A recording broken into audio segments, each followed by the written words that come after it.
سيدي ويا مولاي يا رسول الله، صلى الله عليك يا سيدي ويا مولاي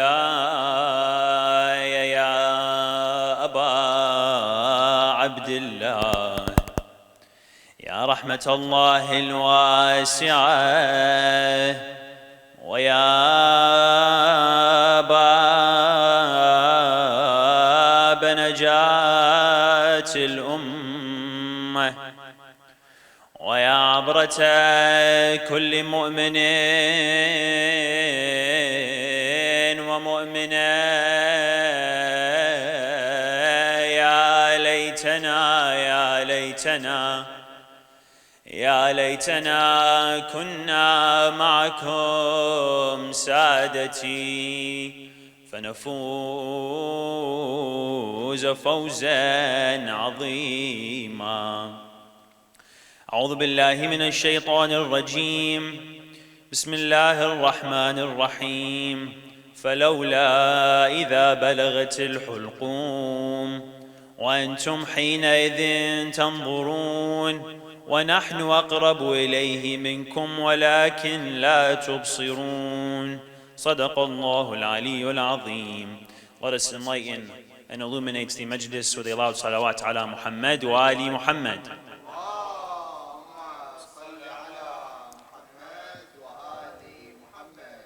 I'd like to first begin by sending my condolences to you all on the martyrdom anniversary of our second Imam, Imam Hassan alayhi afdalu salati wassalam.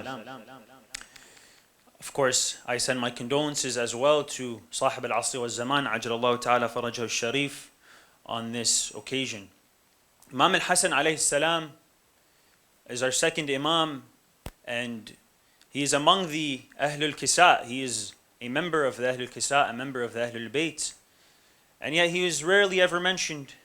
Out of the 5 members, he is easily one of the most forgotten. He is easily one of the most overlooked members of the Ahlul Kisa. And it is an injustice towards him that he is oppressed in such a manner. But Imam al-Hassan alayhi salam has many lessons and many attributes that we can learn from. The first being that Imam al-Hassan alayhi salam is known as Kareem Ahlul Bayt. He is the generous one of the Ahlul Bayt. The narrations say, there were times in which Imam al-Hassan alayhi salam would split his wealth into half and donate half of his wealth to the poor. 2 times in his life, he split his values, he split his belongings into half of it, 50% of it, and he gave the 50% in the way of Allah subhanahu wa ta'ala to the poor. So Imam al-Hassan alayhi salam was a generous Imam, very generous, known to never turn away a beggar. Anytime anyone would ask him for something, as we will see later on, he would never reject. No matter the condition he's in, no matter his state, he would never reject a beggar. Another trait that we can learn from Imam al-Hassan alayhi salam, which is also overlooked, is his courage. Imam al-Hassan alayhi salam, we tend to forget his courageousness, his bravery in battles. But he was there, he was alongside Amir al-Mu'mineen, he was alongside Imam al-Hussein alayhi salam in the battles of Siffin, in the battles of Nahrawan, in the battle of Jamal. Specifically in the battle of Jamal, he was the one who ended the battle. The battle of Jamal, the battle of the camel was the symbol of the war, of the battle. And so for the war to end, the flag, the symbol had to come down. So Imam al-Hassan alayhi salam, he came and he killed the camel and ended the battle of Jamal. He was the one who finished that battle with many casualties. He was known to be a courageous member of the Ahlul Bayt. Now, one focus that we will inshallah take a look at today is a lesson that he taught us and a piece of advice he gave us near the end of his life. Imam al-Hassan alayhi salam, near the end of his life, he was on his deathbed, as the narrations say, very ill, very sick. He was getting weak and frail. A man came to him. A companion came to Imam al-Hassan alayhi salam and he asked him, he said, "Udhni ya ibn Rasulullah, give me some words of advice, O grandson of Rasulullah." let me learn from you before you depart from this world. Give me something that I can use to become better. Imam al-Hassan in this state, he's nearly in his last breaths. He doesn't reject the beggar. He doesn't reject that who asks him. He says, Na'am, and he begins to advise him. This piece of advice is truly magnificent. This alone requires lectures, series. This small monologue that he gives to his companion requires classes to learn and to gain the information and knowledge from. So one lecture will not do it justice, for sure. Inshallah, my goal will be, however, to spread these small few words from Imam al-Hassan alayhi salam, and it will inshallah serve as a reminder for you all and for myself as well. Sallu ala Muhammad wa ali Muhammad.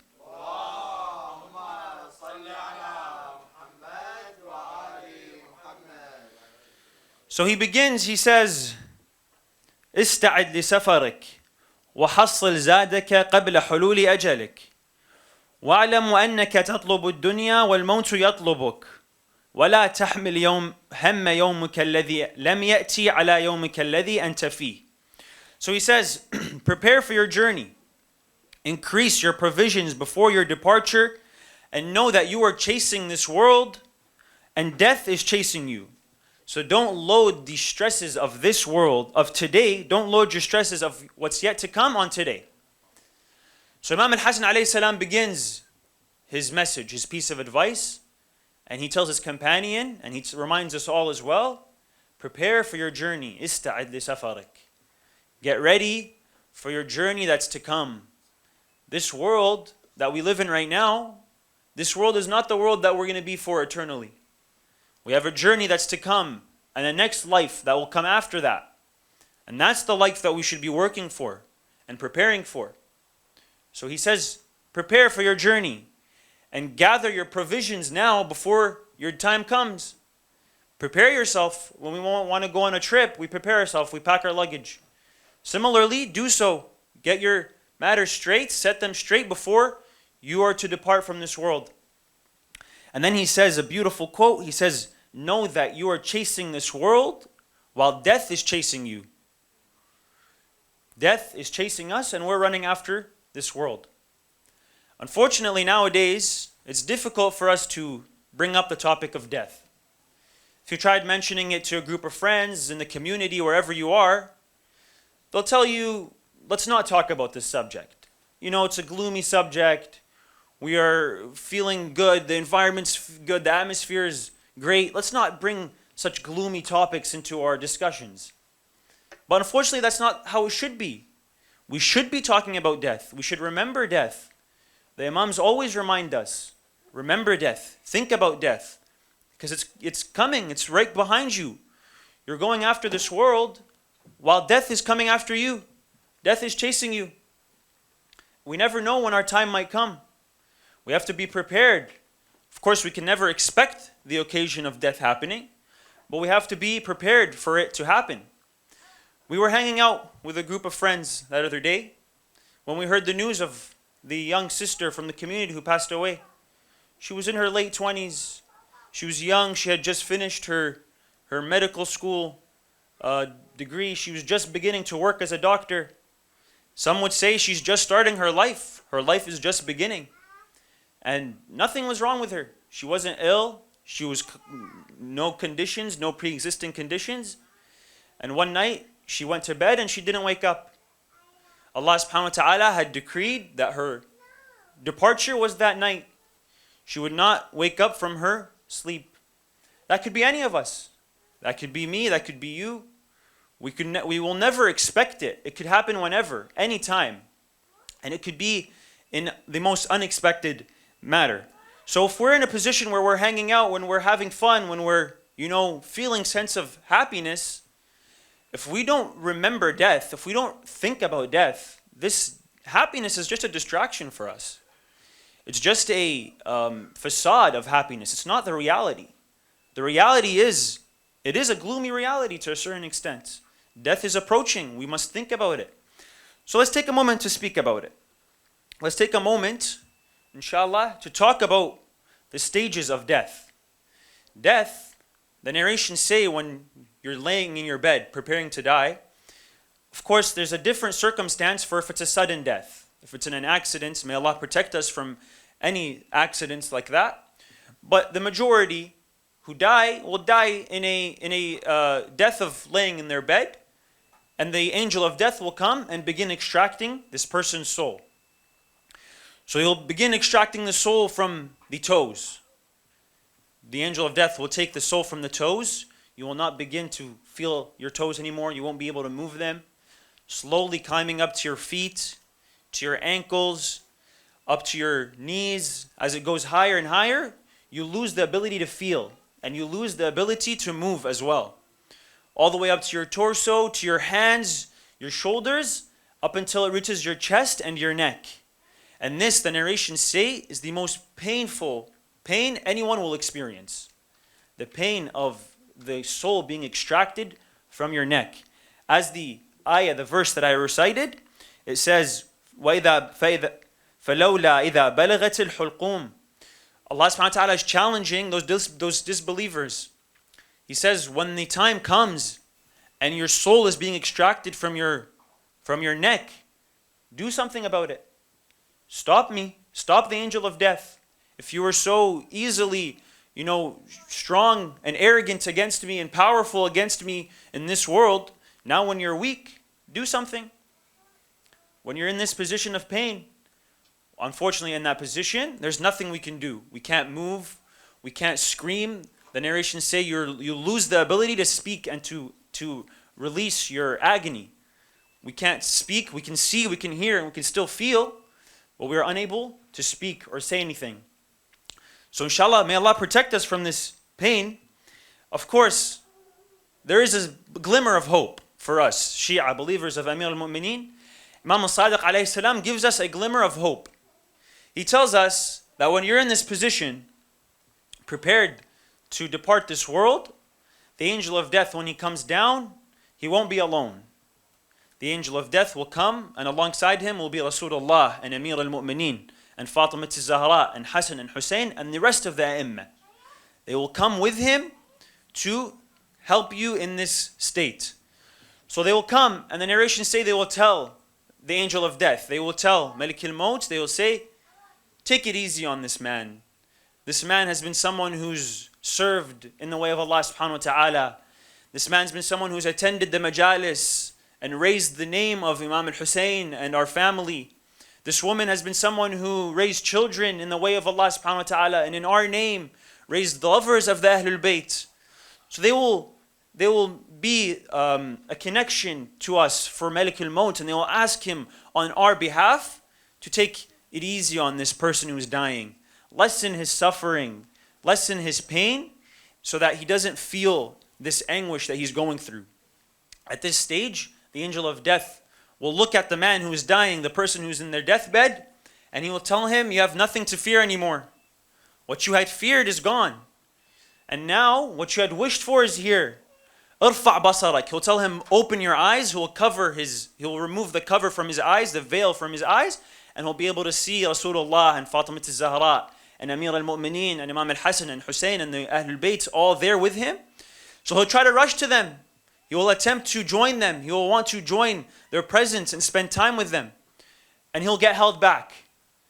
He's still in this world. He can't join them just yet. Rasulullah will tell him, if you would like to join us, you have to do one thing before you leave. Just grant permission for Malik al-Maut to take your life. Subhanallah. He tells us to give permission to the angel of death to take our life. A mu'min, a true believer, does not leave this world without his permission. He will give permission to the angel of death to go into the next life. As the ayah says, ارجعي إلى ربك راضية مرضية. Return to your Lord pleased with him, and he is pleased with you. So with our permission is when we will be departed from this world. Of course, imagine yourself in this position. You've been waiting your whole life to spend a couple moments with Rasulullah, with Amir al-Mu'mineen, with Fatima al-Zahra. You would sacrifice your life to spend a moment with Imam al-Hussein, Imam al-Hassan, who we're commemorating tonight. Anything you would give to do such a thing. And now imagine you see them in front of you. They're there, they're waiting for you. They're welcoming you, they're greeting you, and you're asked to return to this world or give permission. Who's going to want to come back to this world? Who is going to even think about entering back into this body and this world of complete waste and uselessness? You're going to remember, you're going to see the Imams and rush immediately to grant permission to join them. May Allah subhanahu wa ta'ala grant us this type of death where the Imams are there for us. We are always in their service, inshallah. Hopefully they repay us by visiting us in our death. Sallu ala Muhammad wa ali Muhammad.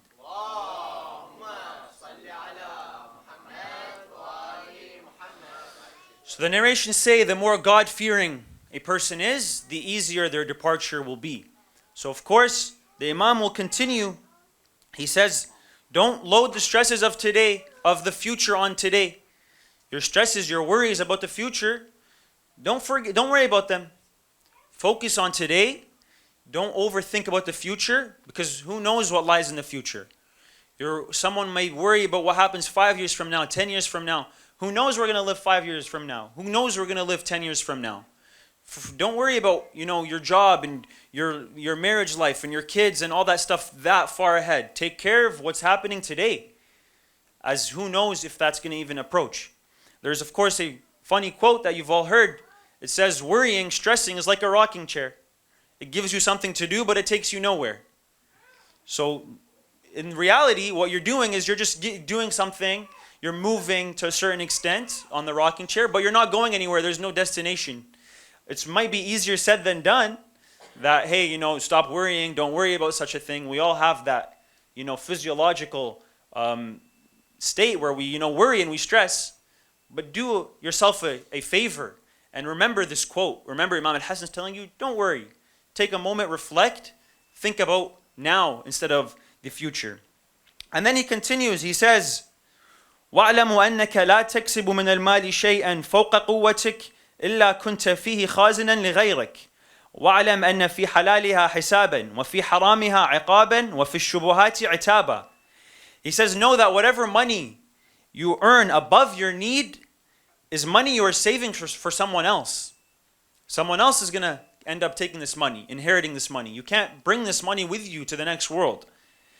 And then he says, know that for the halal, there's an account. You are accountable for the halal. And you are punished for the haram. As we know, we're punished for the haram. Even the halal, there's an account for it. And then for the shubuhat, the doubtful, the one that you're unsure of whether it's halal or haram, you will be questioned. You will be admonished. The word is itab. You will be admonished. You will be, reproached. What did you do why did you go into such a state? Imagine if we're in a position where we're unsure of whether it's halal, whether it's haram. What do you have to lose? Take precautions. Take your precautions to protect you from when the questioning will come on the day of judgment, and you'll be asked about the halal and you'll be asked about the haram. At least you took your precautions. You can say, I avoided what I was unsure about being halal or haram. Save yourself that time. Save yourself the questioning in the future. Of course, in our sharia and our laws, it makes it clear what's halal and haram. It's usually a rare incident where something is unclear. For example, we have rulings, halal food, for example. If a person who is approaching you, from a Muslim who's approaching you, handing you the food, yadul Muslim, a hand of a Muslim, if he is offering you food, the food becomes halal. Regardless of whether or not you're unsure if that food is halal. The food becomes halal unless, of course, if you know for a fact that food is haram, there's a different ruling. If you know, for example, if a Muslim might be handing you pork, na'udhu billah, there's no exception to that, right? But if someone's offering you food that seems to be halal and you're unsure about if he's a Muslim, don't trouble yourself. Don't ask. Don't question. If it's from your brother, if it's at his house, if it's at the community, if it's at the masjid, wherever it may be, don't ask too many questions. Don't burden yourself. Make it easier for yourself. This is now in the category of what's halal. On the day of judgment, you'll be questioned, you'll be accountable for it, but you'll be accountable under what is halal. on the Day of Judgment, that halal cannot be punished. You can be you can be questioned for it. What could you be, accounted on for what's halal? Imagine this food that you ate, you overindulged. You ate too much. You slept on a full stomach while who was hungry, your neighbor was hungry. You'll be questioned. You're accountable for this. Why did you overeat? Why did you, pass your limits? So let us remember that in this world, what's halal is accountable for. What's haram will be punished, and we must be careful of what we're unsure about. The Imam continues, so he first reminds us about death. He tells us death is coming, death is chasing you. He tells us to be careful that what is halal and what is haram and what is unsure about. And then he brings it full circle and explains to us how we can live our life to prepare for our journey. And he gives a famous quote that I'll recite after Allah salawat ala Muhammad wa ali Muhammad.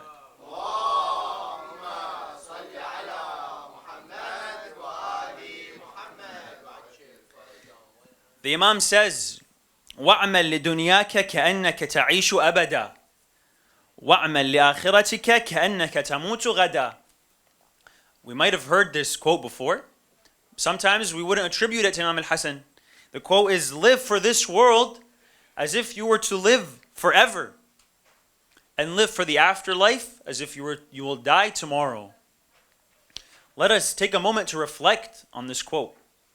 The Imam is telling us, if we were to live forever, let us work on ourselves so that we live our life today as if we are living for the rest of the world, for the rest of eternity in this world. But in the afterlife, in the next world, as if we were to die tomorrow. If we were to die tomorrow, what are we going to do?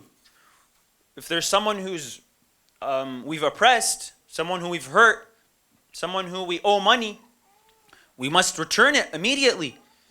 Imagine today's your last day. Repay your debts. Go apologize to that person who you hurt, so that on the Day of Judgment, your accountability will be easier. Get it out of the way right now. You won't have another opportunity. This will turn into punishment. If this person is hurt with you, you will be punished for it. If you owe this person money and he doesn't forgive you, you will be punished for it. So pay your dues, pay your debts. Set your matters straight today as if you were to die tomorrow in the afterlife. But then in this world, think of yourself as if you would live forever. How can we interpret this, example as if we were to live forever? My analysis is in two ways. First of all, the first step of looking at this is if we're to live forever, we must take care of ourselves. We must take care of our surroundings. You want to live forever, you want to take care of your health. You want to be healthy your whole life. You'd rather not be, sick your entire life. You want to be healthy. Imagine death didn't exist, you'd be sick. You can still get sick though. Take care of your health. Take care of your environment. This world, you want to take care of it as well. The world you're living in, you want to take care of it. You want to spend on it. Grow trees. Help the environment. You want to remember your family. Take care of your family. Take care of your children. Let them grow and prosper. Those surroundings, work on them. Focus on them. Put effort and time and money into them. And then the second form of looking at this is that you as an individual, you want to be the best at what you are. When you're living forever, your goal is to be the highest ranked in whatever you choose to become. If you're going to live forever, you want people to remember you and your reputation in a positive manner. You would rather be known as someone who brought good to this world, someone who did great. So put in the effort career-wise and of course in your religious affairs. Be fair with people, be just, be friendly, let people love your presence, and be the best at what you strive to become. The Imam continues, he says, and we're short on time, but he says, وَإِذَا أَرَدْتَ عِزًّا بِلَا عَشِيرَةٍ وَهَيْبَةً بِلَا سُلْطَانٍ فَأَخْرَجْ مِنْ ذُلِّ مَعْصِيَةِ اللَّهِ إِلَىٰ عِزِّ طَاعَةِ اللَّهِ عَزَّ وَجَلَّ. If you would like to be respected without a tribe, and powerful without being a ruler, then step out of the disgrace of disobeying Allah and step in the greatness of obeying Him. The cheat sheet is right in front of us. What do we want to do to become respected?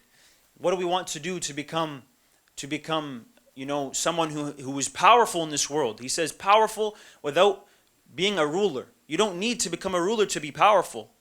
You don't need to become a member of a tribe to become respected. The Arabs, not just back in the time, now even today, you see that a member of a tribe is respected. They call him Sheikh al-Ashira. He's the king of that tribe. He's the head of that tribe. He's the most respected person of that tribe just because he has the name of that tribe with him. You don't need that. You want to be respected? You don't need that. You want to be someone who is powerful? Just easy step, maybe not as easy, but simple answer. Stop disobeying Allah subhanahu wa ta'ala. Remove yourself from the desires and shackles of disobeying Allah subhanahu wa ta'ala and go into the welcome yourself into His obedience. Sallu ala Muhammad wa ali Muhammad.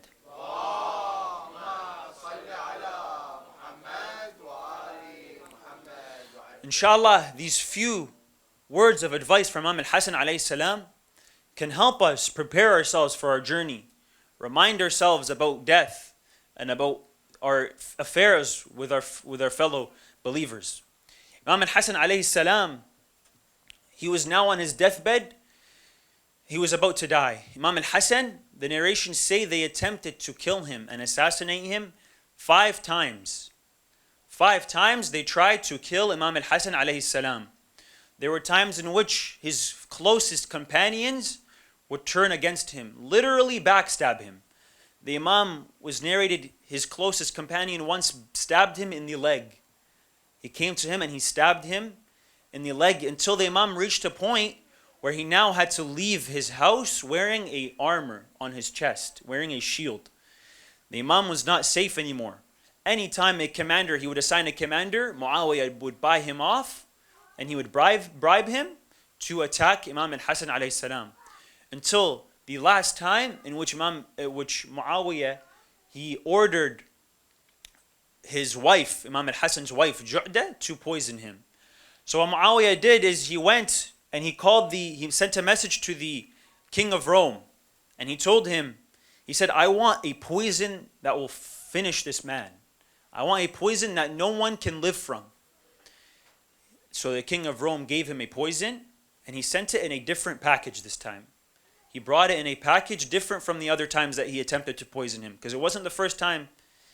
And so this package, when Muawiyah saw it, he realized that it's a different package. He asked, what is with this packaging? He said, I had to put this poison in a different type of package because if I were to have put it in the old packaging, it would have ripped through that packaging from how hot it was. From the severity of this poison, that package would be unable to hold on to this poison. So Imam al-Hassan alayhi salam one day is fasting. On a night like this, on a day like this, he comes home and his wife had prepared him the iftar. In the milk, she had put the poison. The moment Imam al-Hassan alayhi salam drank this milk, he felt the poison immediately. Imam al-Hassan alayhi salam cried out, Akhi Aba Abdullah, come to my aid, oh my dear brother Aba Abdullah. Imam al-Hussein alayhi salam rushed to him, seeing him in this state. Imam al-Hussein brought him a bucket. Imam al-Hassan, when he received this bucket, he began throwing out his intestines. Pieces of his liver were coming out of his system, out of the poison and the pain he was in. Imam al-Hassan alayhi salam was in this state, so his brother Hussein began to cry. Imam al-Hassan alayhi salam asked him, oh my dear brother, why are you crying? Why are you crying while I'm in this state? Imam al-Hussein responds, he says, how can I not cry when I see my brother in such a state? How can I not cry when I see my brother in his last breath and I cannot help him? Imam al-Hassan replies, La yawm ka yawmika ya Aba Abdullah. There's no day like yours, ya Aba Abdullah. If there's any day for you to be crying about, it is your day. You will have the harshest of musa'ib. And then Sayyidah Zainab knocks on the door while they are in this state. Imam al-Hassan alayhi salam tells his brother, remove this bucket away from me. I don't want my sister Sayyidah Zainab to see me in this position. I don't want her to see me in this state. Imam al-Hassan alayhi salam then begins to give his will. He begins by saying, oh my family members, after I pass, wash my body, cover me with my cloak, and then take my body to the grave of Rasulullah. Let me visit my grandfather Rasulullah. But know this, I do not wish to be buried beside him. I wish to be buried beside my grandmother Fatima bint Asad. And know that when you try to bury me, when you try to take me to visit my grandfather, they will stop you. So don't drop a single drop of blood at the house of Rasulullah. The narrations say, after Imam al-Hassan had passed, Abu al-Fadl Abbas, Imam al-Hussein, the family, the Bani Hashim, they took the body of Imam al-Hassan towards the grave of Rasulullah sallallahu alayhi wa alayhi. On their way there, a woman riding a mule stopped them. She stood in their way and she said, you will not enter into the house of Rasulullah. You will not enter into my house, she said, claiming it to be her house, not allowing the entry of them into the house of Rasulullah to visit the grave. At this moment, they began shooting arrows at the body of Imam al-Hassan alayhi salam. The narration says 72 arrows were shot at the body of Imam al-Hassan after he was killed. Abu al-Fadl Abbas saw this state. He pulled out his sword. He was prepared to go into battle. Imam al-Hussein stopped him. He said, oh my dear brother Abbas, not right now. Now is not the time. There's another day for you. Let us remember the will of Imam al-Hassan alayhi salam. Imam al-Hassan alayhi salam was now in his last moments. And he began giving his final words.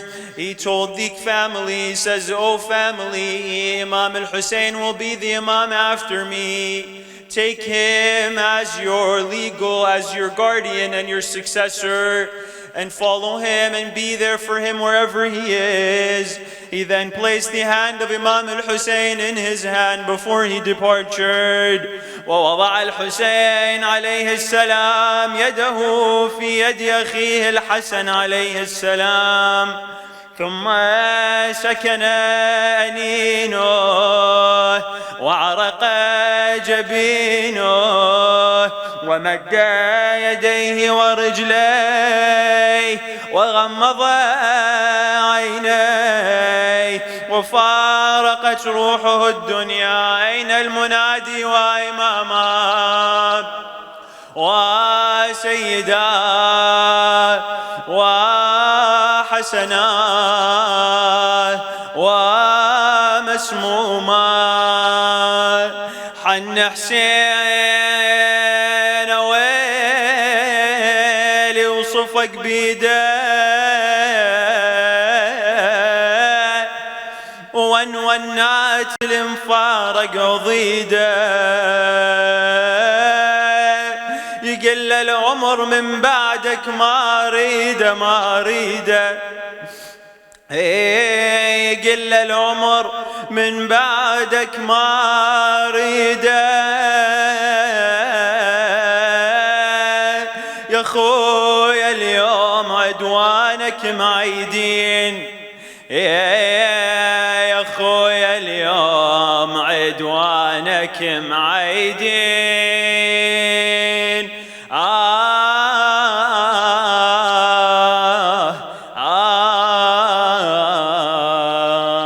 إنا لله وإنا إليه راجعون وسيعلم الذين ظلموا آل محمد أي منقلب ينقلبون.